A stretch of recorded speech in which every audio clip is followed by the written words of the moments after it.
Choices, therefore, can be said to be about the right and the wrong. Now, as Christians, when we want to make choices, we do not just close our eyes and pick one out of the two or the many options that we have. We must let ourselves be guided by the Spirit of God.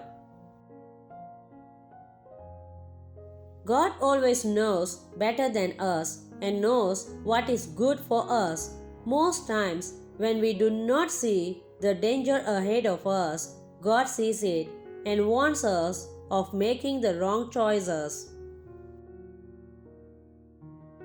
I want to encourage you, dear believer, to always choose obedience because they are blessings to following God's plan for your life. It sometimes might not seem like you are not being blessed, but you have to know that the best place that a man can be is surely in the will of God.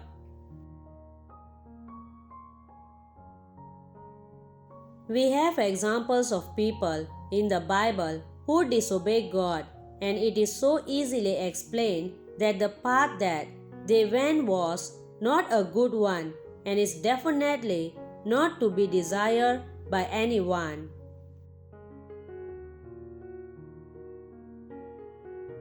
Did this disobedience have a consequence? Of course it did. Solomon fell away from the path of the light.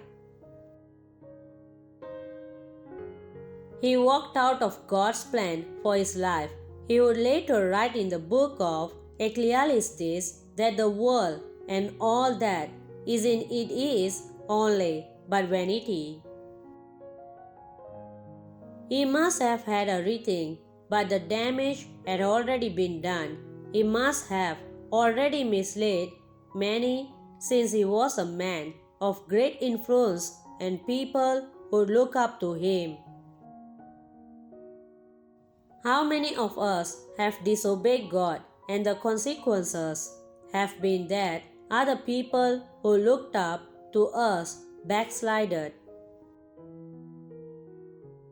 Dear friend, you may not have known that this is a consequence, but I am telling you that it is.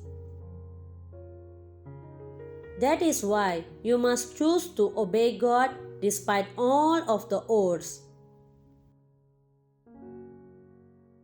We can keep speaking of examples of people who did not obey God and saw the consequences, but the most important thing is that are we going to let their stories change us and help us make a resolve in our hearts to always obey God?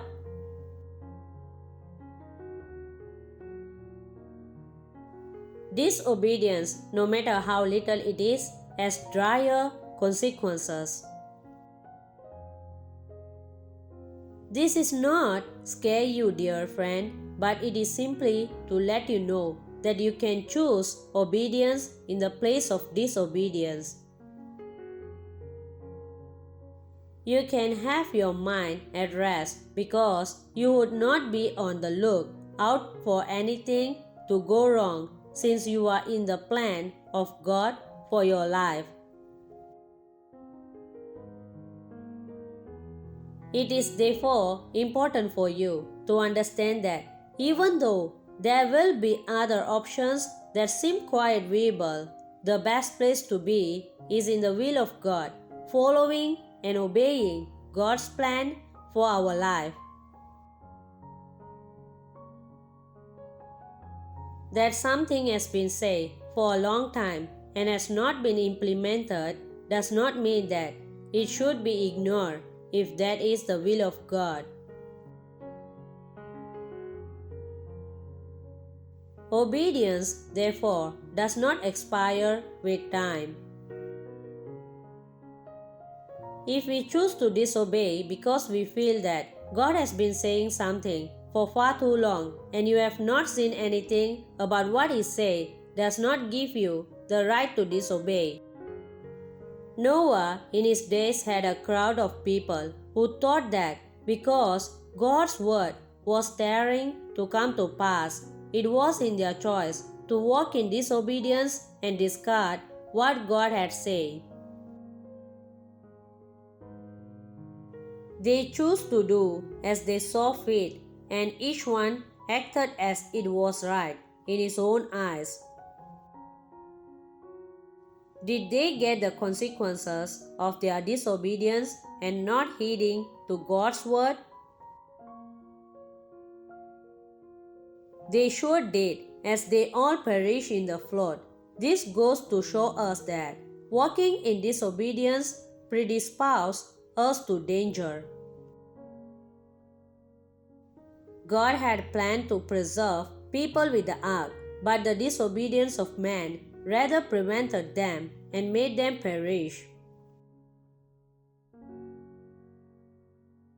This is a call to you, dear friend, that in whatever circumstances you find yourself, you must obey God. Disobedience has consequences that no one who wants to experience or encounter. God's plans are always the best for us, and if we choose not to walk into those plans because of disobedience, then we will see the consequences of that.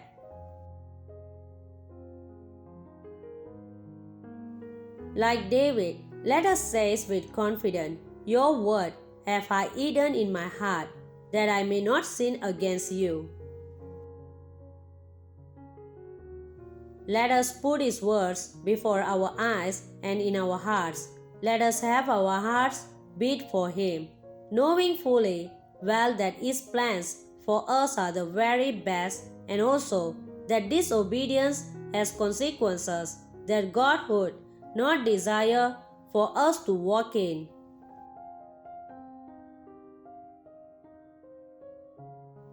Saul lost the kingdom, Solomon missed the path, Jonah delayed himself.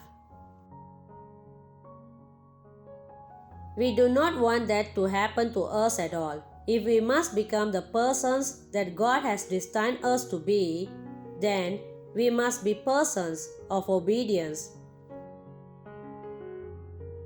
We must shun disobedience and run from it. Like a plant, we must do our parts. Dear friend, choose obedience today. God bless you.